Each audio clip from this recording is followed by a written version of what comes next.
This is a DUI Choose Your Own Adventure, Part 14. Play along to see how you'd handle being pulled over for a suspected DUI. Now, I haven't had anything to drink or smoke tonight. I got pulled over. The cop asked me. How much have you had to drink tonight? And I told him. Not a thing, officer. Nothing. But he didn't believe me. Asked me to do field sobriety tests. I said, Field sobriety test? Sure, I'll give it a shot. Why not?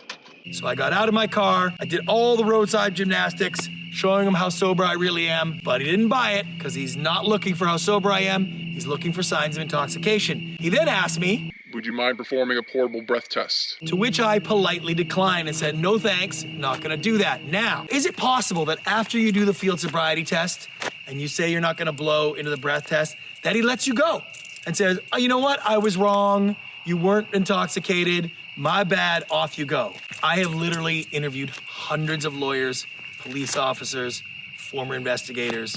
No one has ever had a story where someone gets out of the car, does the field sobriety test, and then gets back in their car.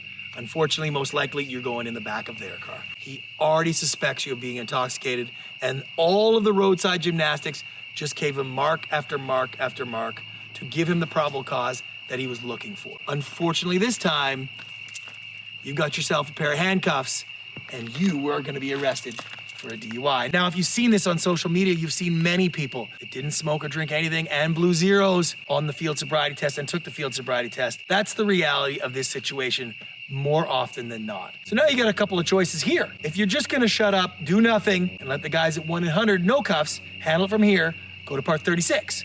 Or, since he's arresting you anyways, maybe you should offer to take the breathalyzer test. You know, blowing zeros might make him unarrest you. Go to Part 39.